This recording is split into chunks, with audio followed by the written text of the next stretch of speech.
How's it going, guys? This is Vito. Welcome back to UFO War Room. This is episode 4. I'm joined with Mr. Jon Stewart. We're going to be going over the alien investigation or alien interrogation video. I'm joined with Mr. Jon Stewart yet again. John, for those who are at home who don't know who you are, if you want to just go ahead and tell us. Yes, I am a former high school, college, semi-pro football player, former pro wrestler. I started in the Memphis territory with Jerry Lawler in 1986. My biggest stint was from 1988 to 91 on ESPN for the AWA. I then retired full-time out of wrestling in 93 when I got into promoting and my family automobile dealership. I did that for 25 years. I retired about 2 years ago, semi-retired. I also ran for Congress, Illinois governor, and Illinois Secretary of State.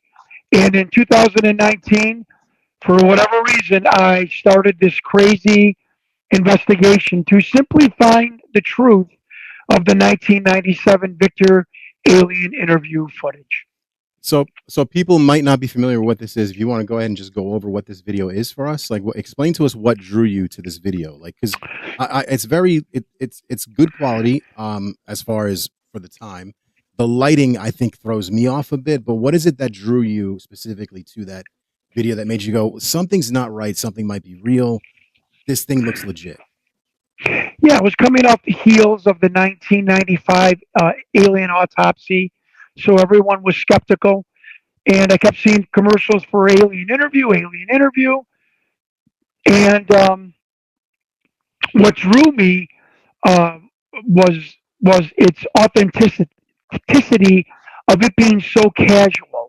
There was like a stool in the background. There were military people's shoulders in the foreground that weren't in the shot. The medical people that came in to attend to the being were wearing short sleeve scrubs. There was digital overlay graphics on the bottom, which was very expensive to do. So you have one end, this is a very bad hoax. The other end, very expensive things that are being put into it. The gray alien was tan, which didn't seem right to me. It had round eyes, not almond eyes.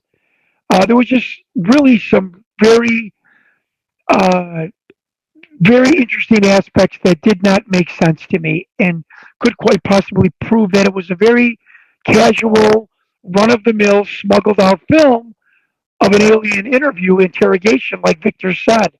But what really struck me was the verbiage, the candor, the philosophical message that Victor, the whistleblower, talked about in his interview on Coast to Coast with Art Bell. I just knew actors back then. I just knew that this guy was real, was authentic, was some sort of government employee, and why was a government employee mixed up in this maybe alleged hoax? And I knew one day I would investigate it. And sure enough, 30 years later, I ended up investigating it for 6 years and $30,000 of my money. Jesus Christ, that's a lot of money to be investing. So what is it like ultimately that drew you? Like what, as far as, because it looks like, what is it exactly? Can you run down the video for me? Because I know you know the video by heart, right? So would you mind running down the video for me? Exactly what is it you're seeing? Because it throws me off. There's no, the ones that I've seen, there's no sound. I can't really tell. It looks like he's gasping for air. I can't tell what the hell's going on. Right. Okay. From what I have deciphered, proven, whatnot, in 1991, this film was shot April 22nd. It is a VHS 16, originally on 16 millimeter. The 3-minute video starts. You see this gray alien, which is terracotta, bone colored, with round eyes. He is staring into the camera, kind of tilting its head. The room is dark, but the original video, which we do see, has a bluish closed circuit television hue to it. Mm-hmm. The production company darkened it for dramatic effect, which really gave more rise to it being a hoax than anything. They did more damage than they did good. And this video is this being is looking at the two military men in the foreground. It starts to cough and become distressed. Its mouth opens and closes strangely, simultaneously. Yeah, it looks like VITO. Reminded me of Yeah, Greedo from Star Wars a little bit, to be honest with you. The yeah, not like a animatronic doll in Pirates of the Caribbean ride.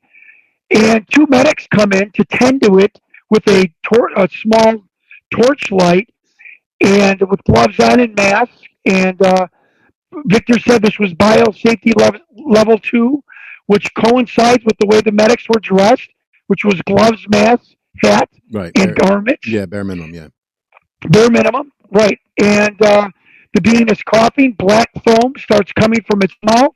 The eyes, the skin around the ocular cavity of the head is moving up and down, changing, morphing into shape, which was highly sophisticated for 1991 or 1996, the latest this could have been filmed, months before the documentary. And the video, the soundtrack was removed, Victor said, to not compromise the individuals in this filming. And the video ends as the creature sits back and kind of catches its breath and is stabilized by the medics. yeah. It's definitely weird. I mean, what do you think? What do you think ever happened to this alien? Have you heard anything as far as what might have happened to the alien or anything? Well, we have the story from Victor. Yeah, we have the story from Victor, who, other than the way this film left S2, the secret alien housing center south of Area 51, everything he said is true. And he did say that this being retired shortly after this interview was filmed, retired in the sense that it perished, it died. And that coincides with what we've heard from 4 other people in these programs, the Alien Retention and Interrogation Program, which falls under the Special Access Program called Project Aquarius, that no beings are alive anymore in the continental United States. They are all deceased. They are in either frozen cryogenic storage or in a liquid nitrogen type storage solution. And one, as crazy as this sounds, was returned back to its society. Crazy as that sounds. How do you know all of that information? Like, where did you decipher that information? Because for 6 years I have been the Pied Piper of people that have worked in this program and out at S2 Alpha, this secretive underground facility with its bottom level being the infamous S4. And they have come to me.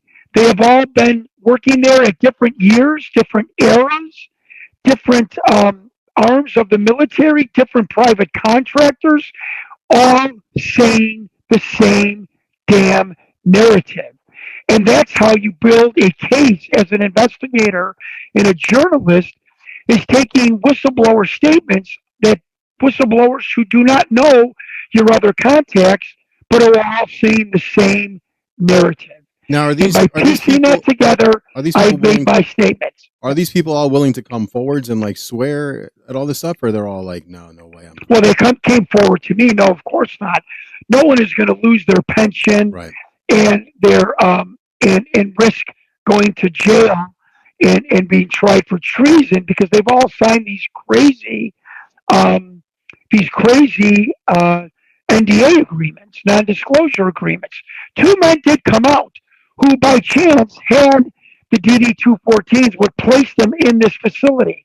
One was the very controversial Richard Doty, the intel community, the intel person, who has the DD-214, places them at this facility, who told us, I don't know much about this video, other than I know it's real from being in this program from 78 to 88.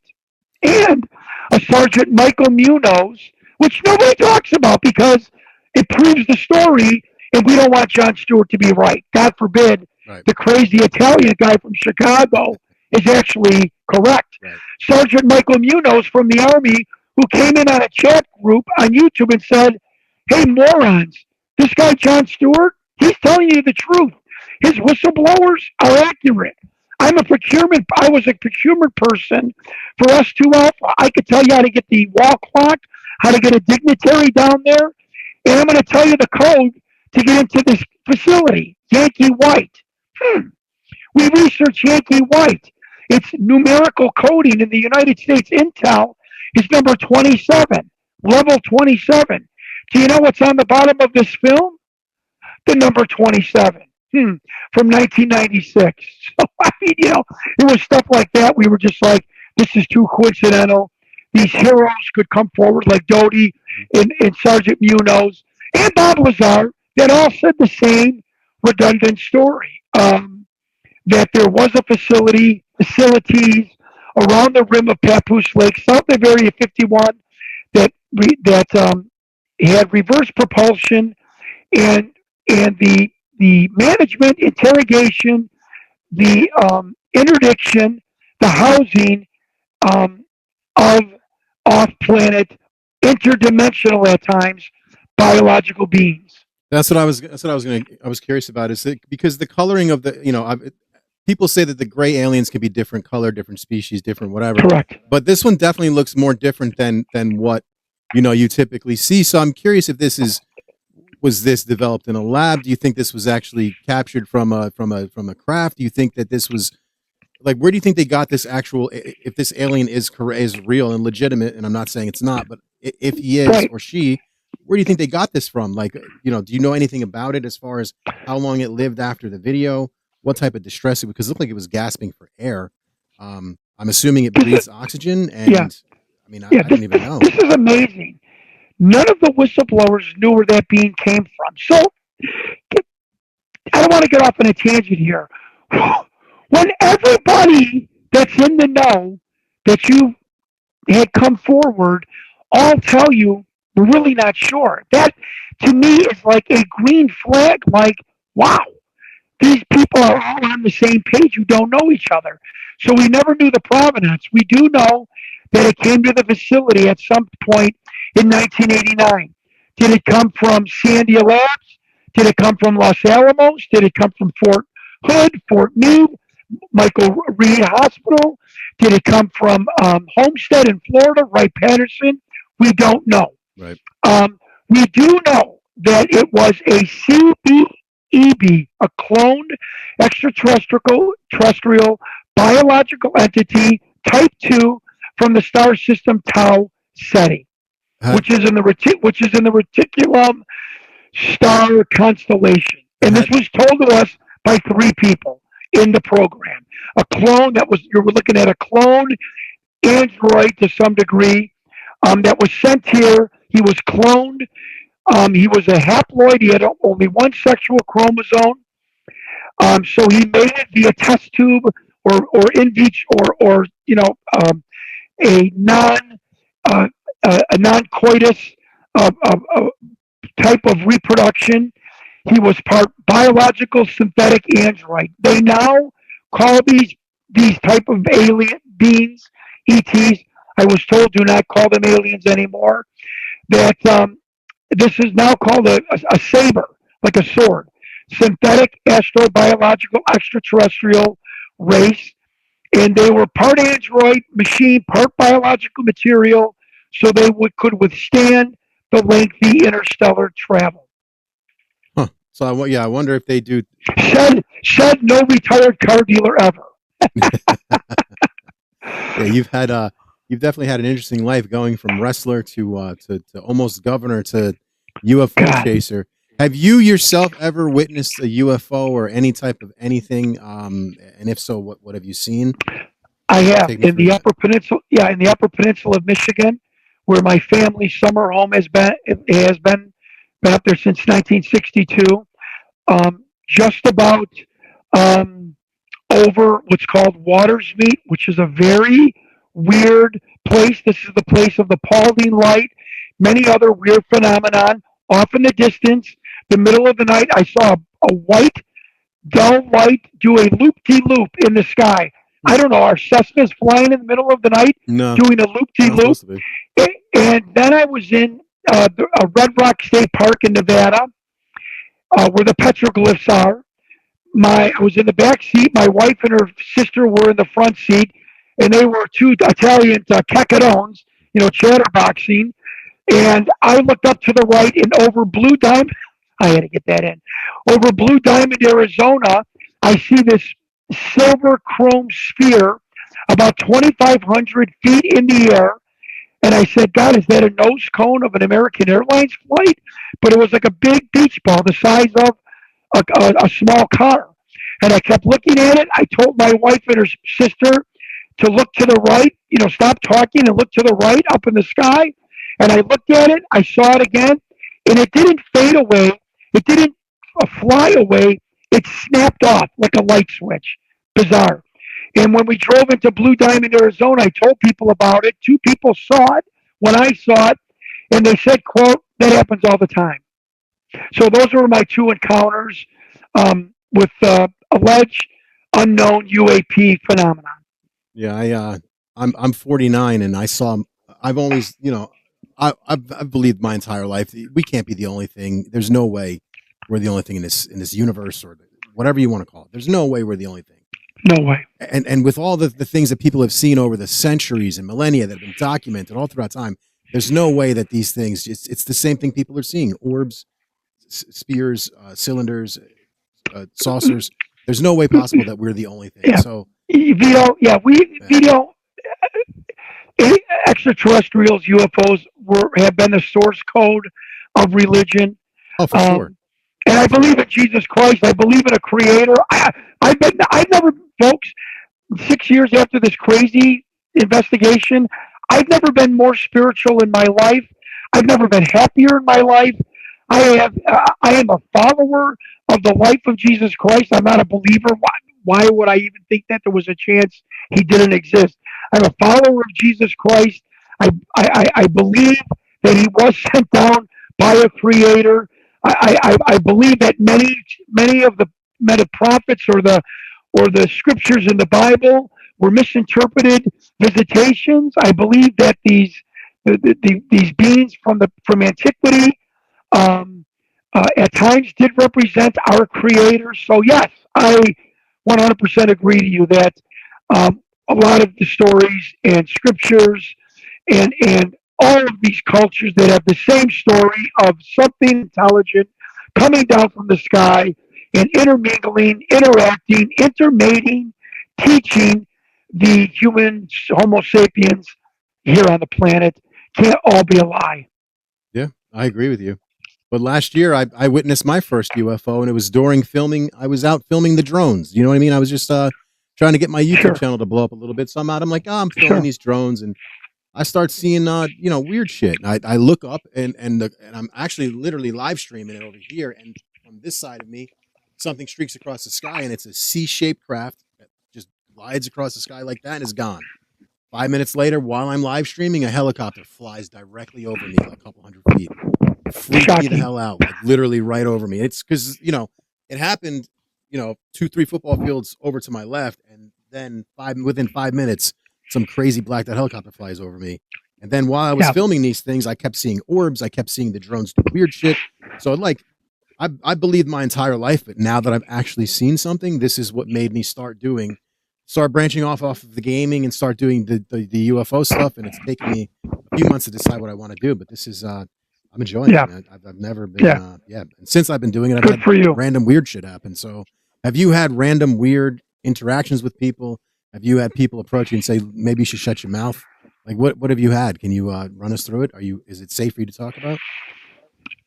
A week into telling myself I'm going to investigate this, I contact Chad Kalick.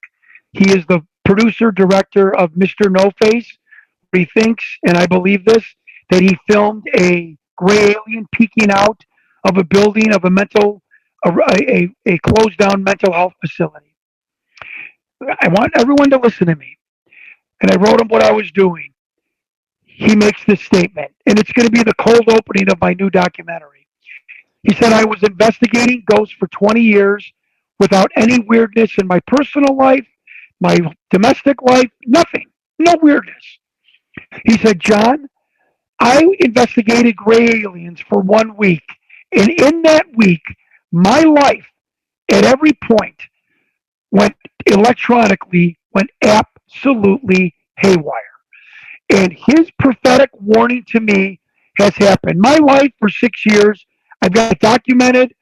I've got it documented with Apple, local police, has been absolutely crazy. my iPhone, other people's Wi-Fi, computers. I was known as the Black Cloud 3 or 4 years ago. No podcaster could do a interview with me where something didn't technically go wrong. Where it quote, I would always hear, "This never happens." So Oh yeah, yes, I just stepped on my plug, and I'm like, "Are you kidding me?" rest my case. It happens all the time. My life has never been threatened, but my intel people that have been handling me, and I'm one of the only UFO researchers that have been admitted. Yes, there's people in the government and retired people on the ancillary of this program that are handling me, or I like to say, helping me, guiding me. Yes, absolutely. I'm the only one to admit that, and I don't shy away from that. And have they warned me many times? Yes, but warned me of stuff not to talk about. I was warned never to talk about the different species of extraterrestrials, and don't ever talk about specifics of a future impending cataclysm. And I never have. Okay, all right. And then here I am asking you about the species. That's Sorry okay. about- It's okay. No. So do you know if the people in the video, you've identified the people in the video, and you can actually, you were in some type of NDA before, now you're not, right? So what is it you can talk about now that you couldn't talk about before? And then have you figured out who all the people are, Victor, and all of the people? How many people are actually in the video total? Well, there's only 4 with the alien, but there were a multitude of people in the ringed seating area looking at the being through the the viewing in the viewing gallery. Oh, so that's kind of like a medical. Is it what the hell is it called? That is correct, sir. Gallery. What is it called? I yes, forget the word for it. And gallery? It was ringed. It was a semicircle seating area. And you're looking above or whatever, right? And that's what it was. Yeah. That's correct. Okay. And and I've also identified the 2 men's shoulders that were in the foreground. Okay. That is the bombshell to me. There were people that thought, because when we were shown the original footage, the general on the left, when the medic shines the flashlight into the viewing gallery, he's African American general. Well, there was only 5 African American generals in '91. But anyways, when I went in 2022 on the Jeff Rentz program, an old conspiracy alternative news program, one of the oldest ones, a senior citizen started contacting me who had people that he knew in this program. And he promised to help me out as best he could. And on my birthday, 9 months later, I got the report from the DIA that runs the entire Project Aquarius, the umbrella project out at Papoose Lake. And it was the time and date of this interview, the type of being, who was in that room. And I got the names of the men looking at this alien and the one doctor in the room tending to it. His name was Dr. Wilford Webb Wilson. He died in Watsonville, California. This is the doctor to the being's right, our left. It's amazing, folks. I talked to his widow, who lives in California. She didn't think I was crazy. She listened to my speech about her elderly husband being in the alien program. And she said, "John, quote, a light bulb's coming on over my head. You're solving a family secret." Webb was so secretive that it almost cost us our marriage. Wow. And we could never understand why he never wanted to talk about his time in the U.S. Army Medical Corps / U.S. Air Force Medical Corps. Because he started in the 40s and then it became the Air Force. Yeah, I get that, because as a fireman, I'm a firefighter. It's my career. I don't discuss anything I do with I don't tell any details, nothing. They don't need to know what I see and do. So to the jerk off skeptics, we know it's an elderly man that gave me this list, this top secret list that was retranscribed from memory, so I wouldn't get in trouble. These intel people are smart. Yeah. They sidestepped the grenade of sending me top secret document. So from memory, I got a retranscribed document. So an elderly philanthropist, if you Wikipedia him, you'd see him on the red carpet with his elderly wife. VITO, listen to me. An elderly philanthropist worth hundreds of millions of dollars, in my opinion, or tens of billions, in a metropolitan city for 9 months is hoaxing a retired car dealer in Chicago, giving me the names of real senior citizens that were in this video from 1991, and one of the senior citizens' wives confirms that her husband was a doctor and that he was ultra secretive about his time in the U.S. Army. Now, do you Really, are you really, filming? folks? Are you creating a documentary on all this? Like, do you have all this I documented did. on film? I put out like a podcast documentary last Thanksgiving. We shut it down because we are now on the verge of doing a Netflix type, Awesome. big budget, 6-figure documentary. Good Yes. for you. I hope that works Yeah. out for you. Thank you. And then we contacted all the other people. The one at vice captain who was retired DIA director, but a captain in '91. I was emailing him for 4 days. This is the guy, one of the guys watching this video. He wanted me to go to East Coast, play golf with him. The minute I sent him this report, can you imagine? With his name on it, he ghosted me. And when the military people ghost you, they don't want to lie to you. They just stop talking to you. We confirmed the Dr. Craig McPherson, who admitted to Linda Howell in the '90s that he was a scientist working on reverse propulsion at AT&T. Just startling. The telepath, we were told in this memo, was a monk from the Charterhouse Transformational Seminary in Mount Equinox, Vermont. 2 years later, our investigator finds this guy, talks to this person, gets his picture. 2 months ago, we make contact again with this monk. He's 91. He's dying. He said he had the gift that remote viewers from NSA found out about this monastery. This is not a movie, folks. Found out about this monastery that some members had the gift of telepathy and remote viewing. They used these monks for counterintelligence in East Germany, and 2 of the monks were then sent to Area 51 to interview these extraterrestrials. Hold on. So where are the monks from? The Charterhouse Transformational Monastery in Mount Equinox, Vermont. I have a picture of this monk. We call him Brother Joseph.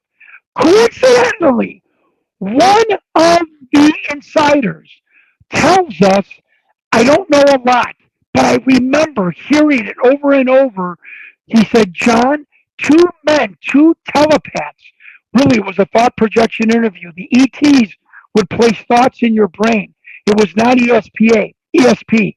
But he said, referring back to, without knowing the occupation of these men, he said, I do remember hearing in chatter that 2 men were specifically brought back constantly to do these interviews because they were so good at interpreting the visuals in their brain from these beings that they would sit down and immediately start turning to the military generals, colonels in the room and saying, oh, he means this. He wants to tell you this.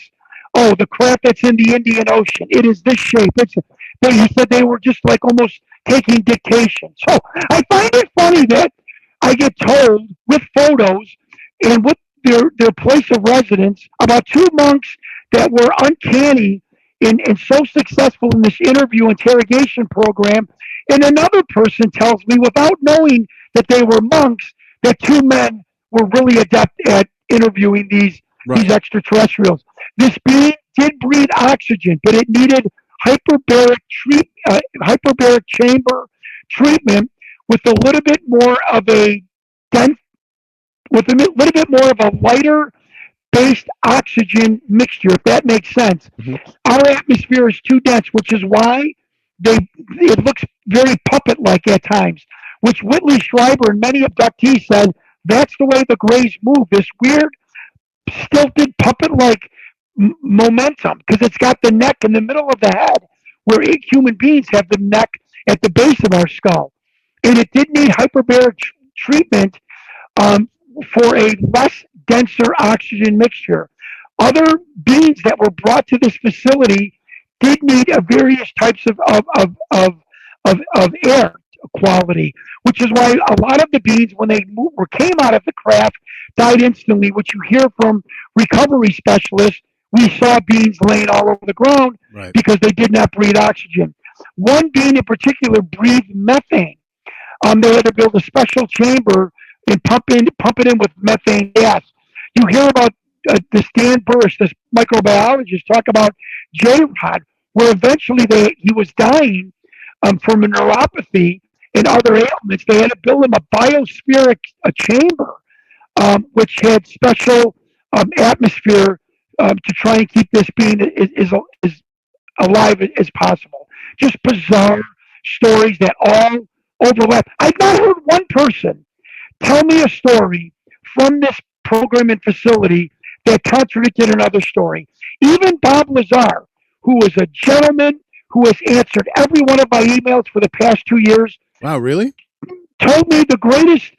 I know Bob. Well, I know for a fact Bob Lazar was at S4 because I saw him on an entry log. I don't know what he did there. I don't know what his job was. He could have swept the floors. But for 91 days, Bob Lazar was at S4. But I asked Bob Lazar, Bob, on the above ground level, because he was never at the below level, tell me about lunch. And I shut my mouth. I know how the above ground lunch is served, the above ground, to the regular staff. And he said, and I said, was it special? Was it? And he said, special. He said it was a lunch truck, and the sandwiches were like a cooler in 7-Eleven. Ew.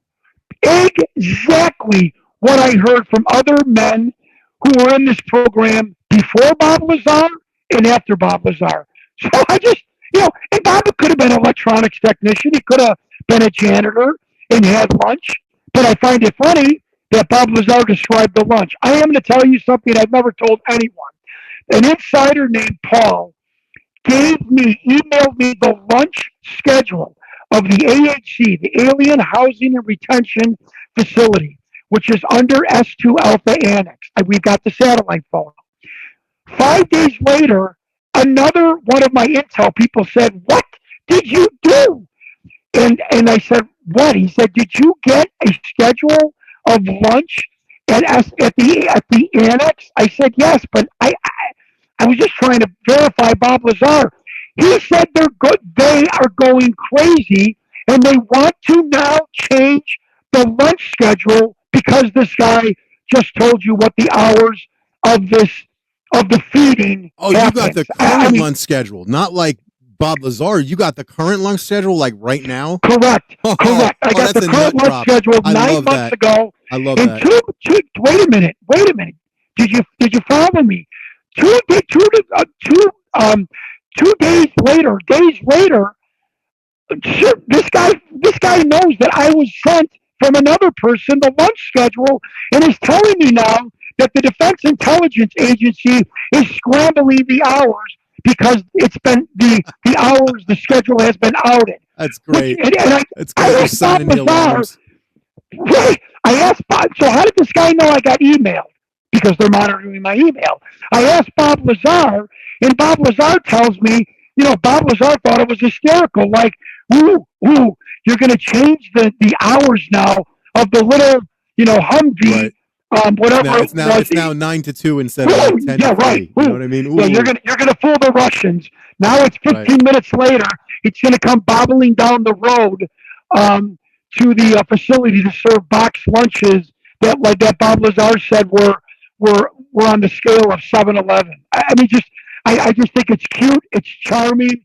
Right. It's hysterical. Nothing to see here, folks. See, no, it's totally different. Lunch schedule is different. See, today we serve Texas toast. See? Yeah, tomorrow it's exactly. Ribs. Let me tell you one more antithetical conjecture story. That is a nut drop and a half to get the current.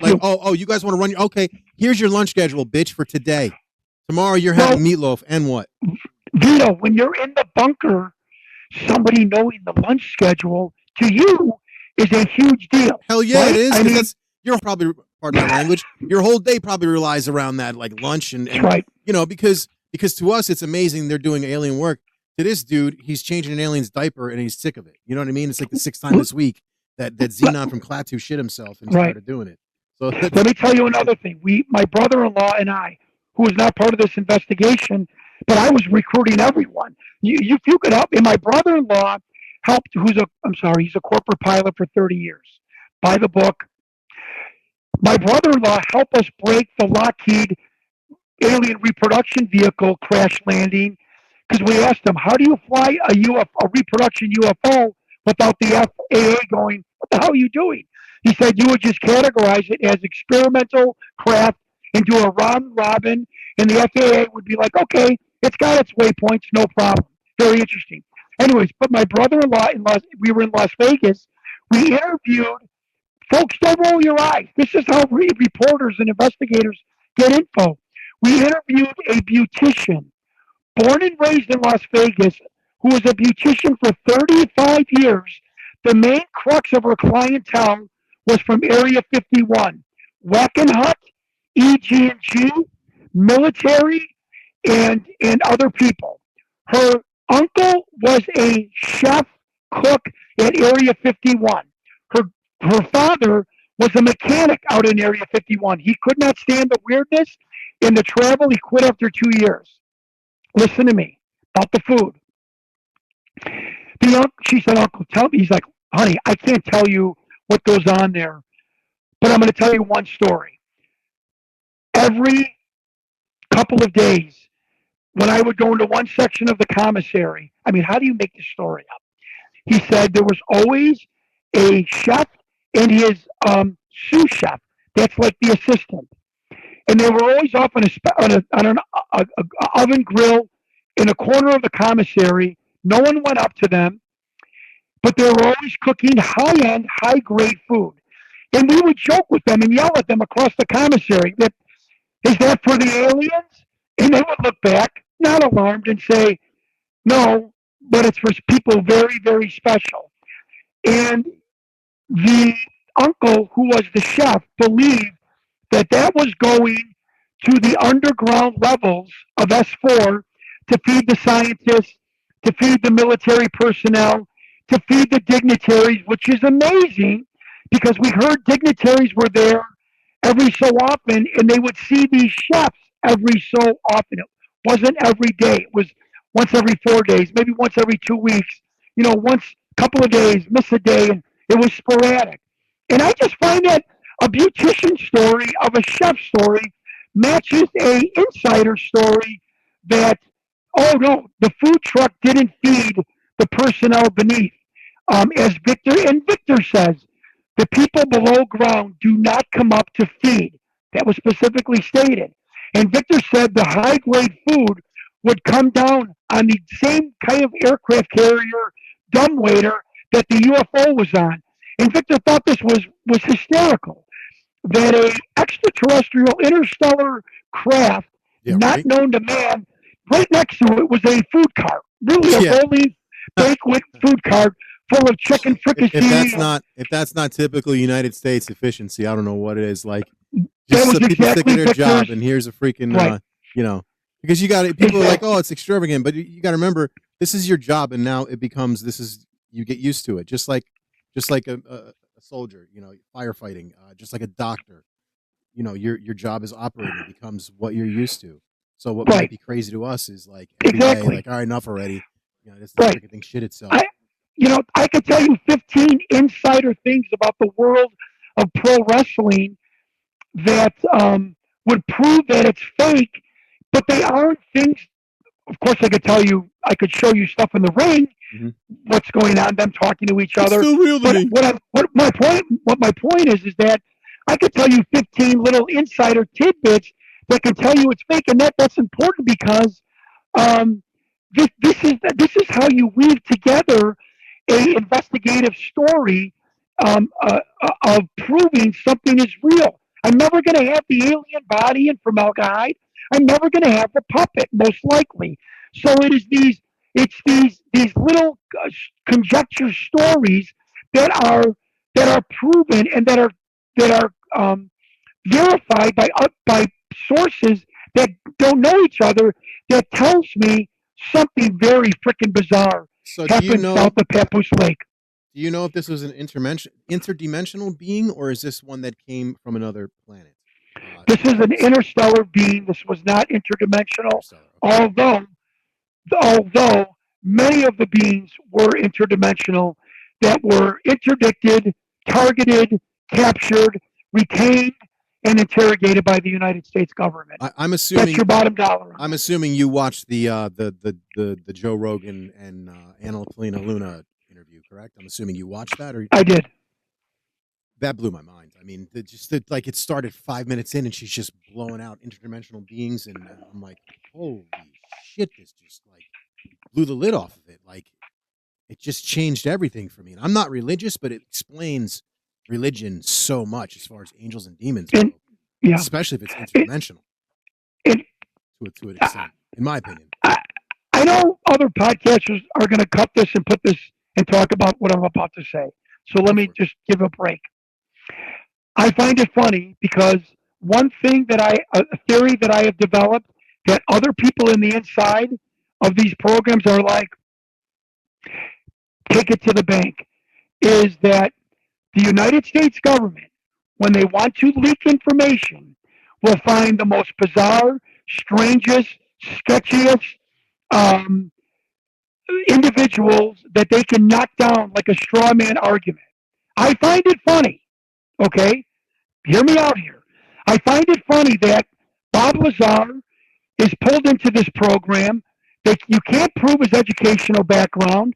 He ran a whorehouse, legitimately. Stan Dale, who's a ufologist, got thrown out of the U.S. Air Force Academy, was an FBI snitch informant. Bear with me. Suddenly, a used car dealer, pro wrestler who wore a bow feathered sequin robe is giving incredibly amount of information and documents regarding this program with a sketch who finished his last semester of college in a diploma mill. And then you have a congresswoman who was shown smoking crack with a boob job, a sex pot. And I love Luna. I think she's great. Hold on, Hold hold on, wait. I've never heard. Let's back that up again. Wait, They rewind have that. her. There's a picture of her smoking what looks like a crack pipe in the back seat of a car. Yes. It's probably a bowl. It's probably smoking weed. Whatever it is. I'm just saying, she's not a congresswoman whose family came over on the Mayflower, and her dad was the Fed chairman, and she grew up in Newport, Rhode Island. It's why are all of these whistleblowers who come forward, me included, are somewhat wackadoodles.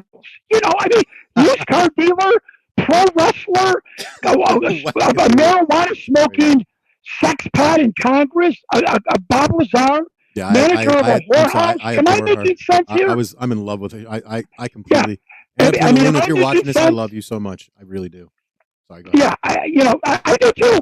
I flew to Washington D.C. and hand delivered photos in my investigation to her office. So she is my go-to person, along with Burchett and AOC. Oh wow.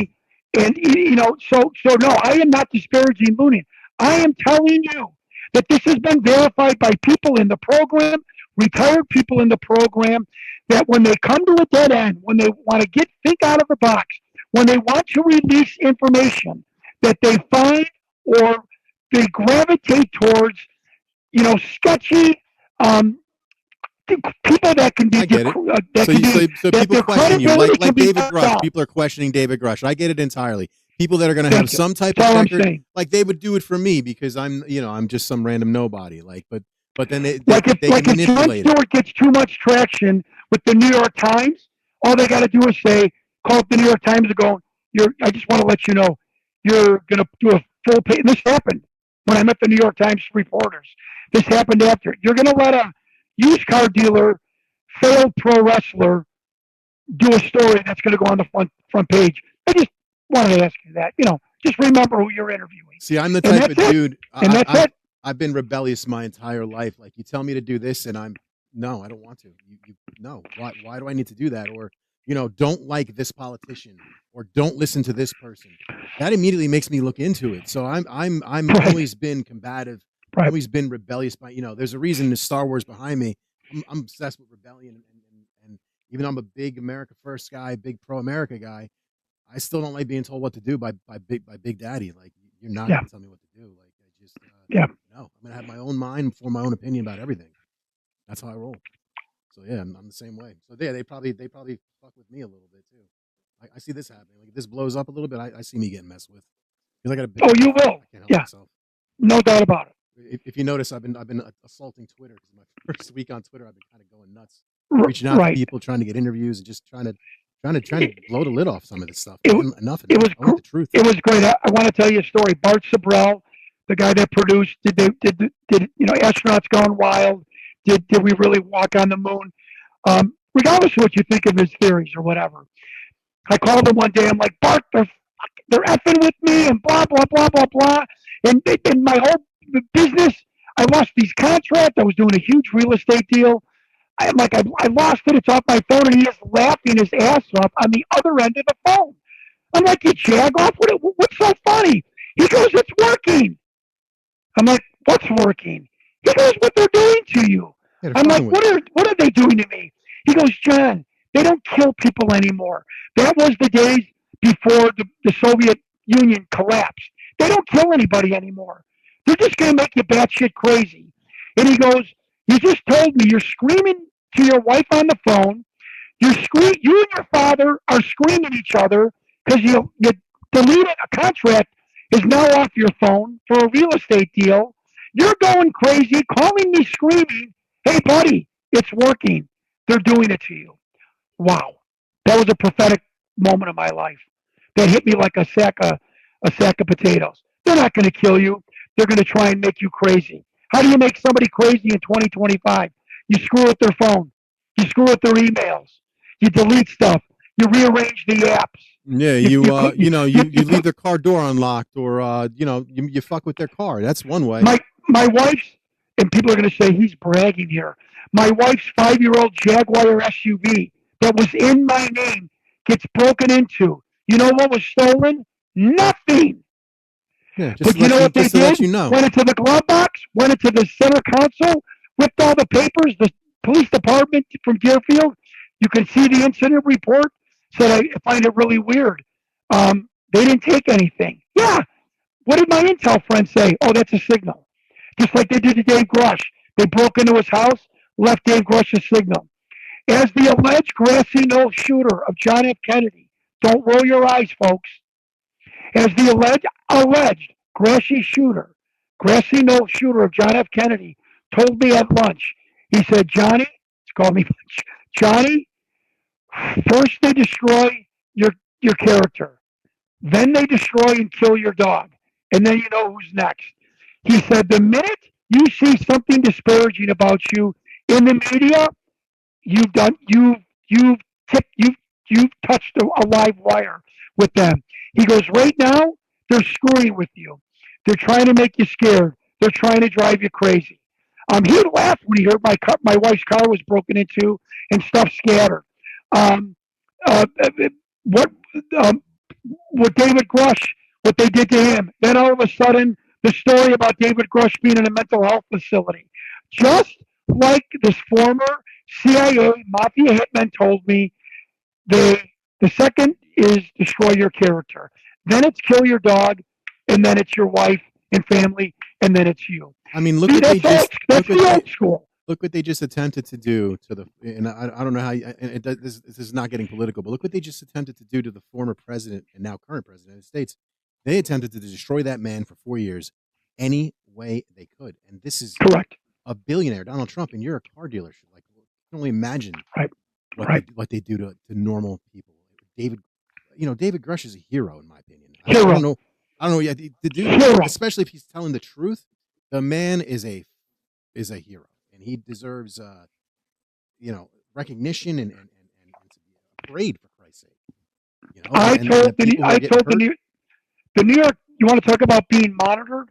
The New York Times told me if he had somebody from the military come forward that's currently in the military to say that we've got Kraft and beans, we're a green light. Magically, after I go around Congress handing out these photos and investigation, right after the New York Times reporters told me that, magically, 6 weeks later, David Grush shows and testifies to Congress. with the watered down version. This is called a limited hangout. This is a counterintelligence operation. But I don't think David Grush was part of it. I think he was unknowingly promoted to do this. David Grush says we have biologics and we have craft. The watered down version of we got UFOs and we've got aliens in retention. Right. Did you hear the Tupacabra Twitter space where Eric Burleson popped in there and he just started answering? That was amazing. Yeah, it was great. The dam is breaking, folks. The dam is breaking. They're just trying to contain it because there are listen to me. I'm 58. I'm your Uncle John. I don't lie. Listen to me. Listen to me, my friends. Now I'm getting in my Chicago outfit now. Listen to me. There are CEOs, colonels, generals, private contractors that are on pensions, living on country clubs, at their country clubs on the East Coast, living the life you could only dream of, that are terrified of going to jail or being executed for treason. So they have to be assured that we will not prosecute them, that will give them amnesty. This is the only thing that is gumming up and stopping full disclosure. Yeah, now, that's the only thing. Yeah, that's what stopped Trump from releasing the JFK files the first time. Right. Was the fact that Bush was still alive and Bush was involved in it. Correct. That's the reality. So they're not going to. They absolutely. Even though I think people need to pay for what they've done to people, because it's not okay hurting people's lives. Like, these are innocent American citizens that just happen to be in the wrong place at the wrong time 99% of the time, and then to do horrible things to them. But you're right. Unfortunately, amnesty needs to be the blanket thing. It needs to just be a blanket pardon. You know, we know there's bodies. You know, people have been killed. You know, they've been harmed. And then not only that, that'll finally people will be able to get the medical attention they need, because there's people who like happen to stand too close to the craft and all of a sudden they got a tumor in their leg the size of fucking Texas. So that's not okay. You need to help people, you know, that just basically wanted to earn a pension, for Christ's sake. Yeah, just working out at S4, you had to wear a DOS meter for nuclear radiation. Yeah, radiation. I'm the only one that's ever said that on the internet just now. When you worked out at S4, Papoose Lake, you had to have a radiation, I think it's called a DOS meter. It looked like a little pen with a little digital readout. And my point is, because you're right, because it was dangerous. Yes, you need, this is why I'm still alive, because I respect the military.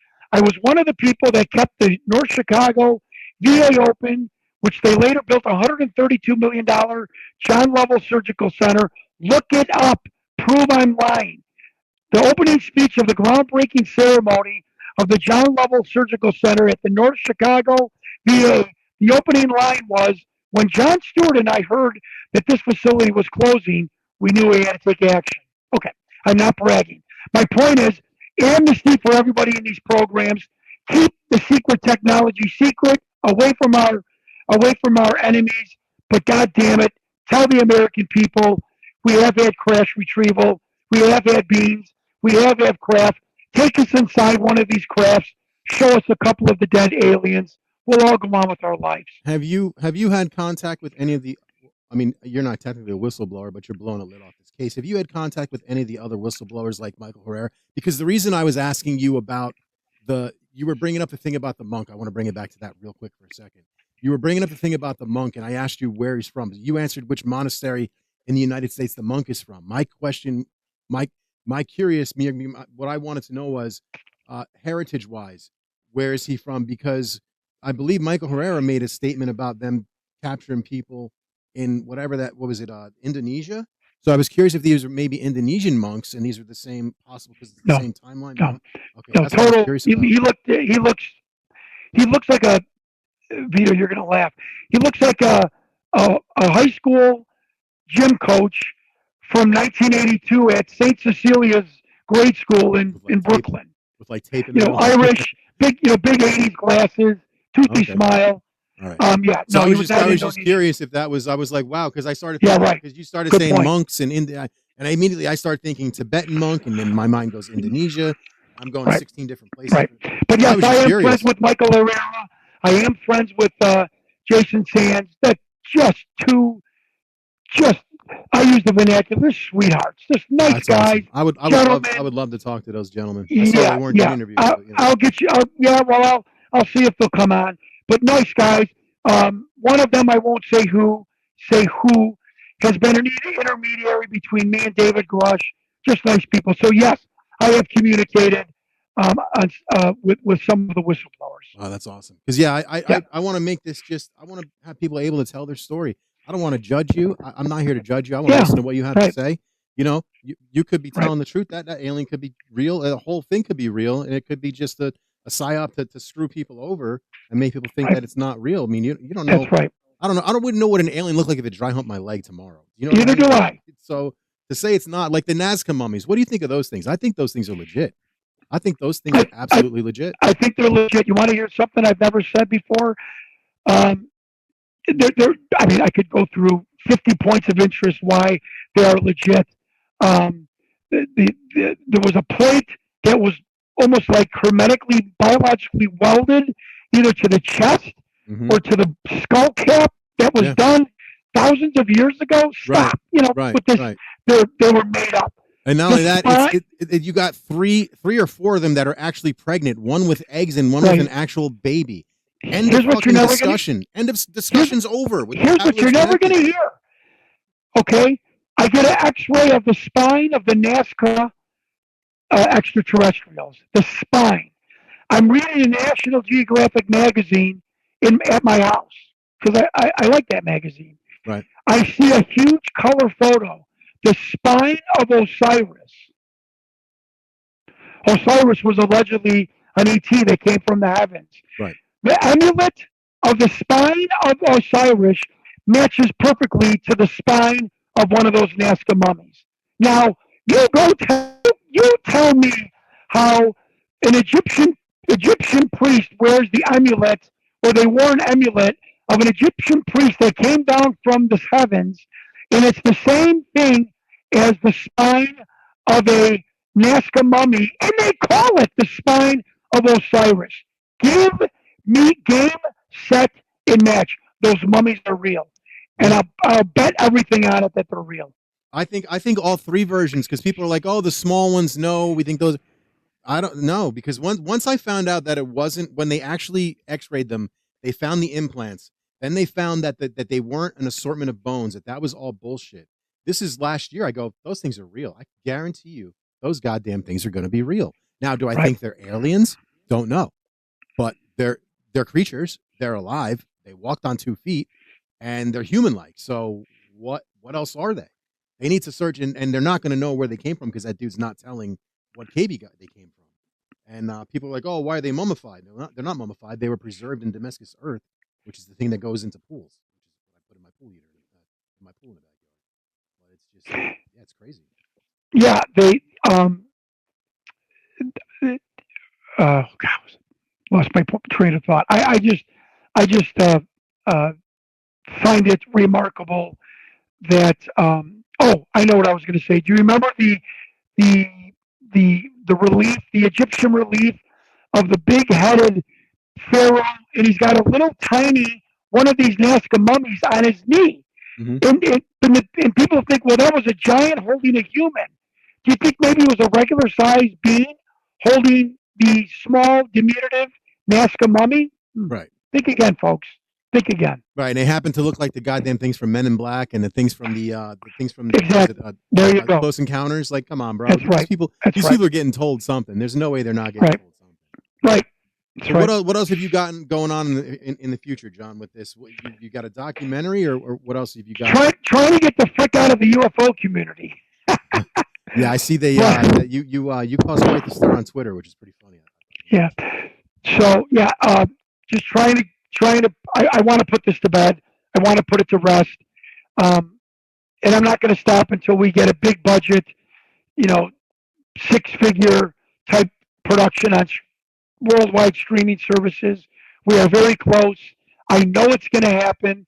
And what's exciting about that is, like many Netflix documentaries, it's done so well that it spurns the public to action. Stormy, I mean, you could be the next Tiger King. You could be the next Tiger King. That's right. Making of a Murderer with the guys from Manitowoc, Wisconsin, the Tiger King. Where is Amanda Murray? Yes, yes. We're going to spurn the public to demand action. So that's what I'm working on. All right, so this is what you got going on. Thank you so much for doing this. I appreciate you, man. I listen. You have my number. You can reach out to me anytime. Please don't hesitate. I will. I keep very weird hours, so don't feel weird about texting me late at night. I'll try not to text you late at night if something pops up. If you have anybody who would like to come on here and talk to me, I'll talk to anybody, and I'll let them share their thing. And it's not just UFO. I do paranormal stuff as well, as far as ghosts and stuff. I don't know how you are in that realm. I just personally don't like to involve myself in it physically because I'm how do I explain it? Since I was a smart. Yeah, well, no, yes, smart, and I don't want to bring hitchhikers because since I was a kid, I've had numerous and constant interactions with ghosts and things that aren't here that I can see that others can't.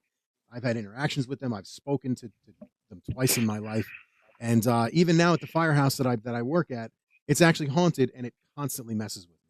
And I've been trying to get it on video. I'm going to get it on video eventually, but I've seen some crazy shit at that firehouse. And I don't want to bring a hitchhiker with me. So I'll discuss the ghost stuff, but I'm not going firsthand and investigating shit because I don't want anything weird to my house. No, thank you. You know, you just stay where that scares me. I can fight an alien, kind of. I can't fist fight a ghost. You know what I mean? I'll probably lose fighting an alien, but that's just my mentality. So, but thank you so much for doing this, man. I appreciate you so much. This was awesome. I'll get this edited and up. And hopefully it'll do you justice, and we'll get a bunch of views on it. I'm a small channel. I cannot promise millions of views. Probably get of course 100, but it's growing. I want this to blow up. I got some pretty big interviews coming up next week. I'll tell you about it. Good for you. Keep in touch, brother. Thank you so much for having me. Thank you. Okay. Is there anything you want to plug before you drop off? No, I'm just glad Stella, the black special needs Labrador Retriever, was nice and quiet on the couch next to me. Oh, sweet. Thank you, Stella. Good boy, good girl. Hi, honey. Thank you so much.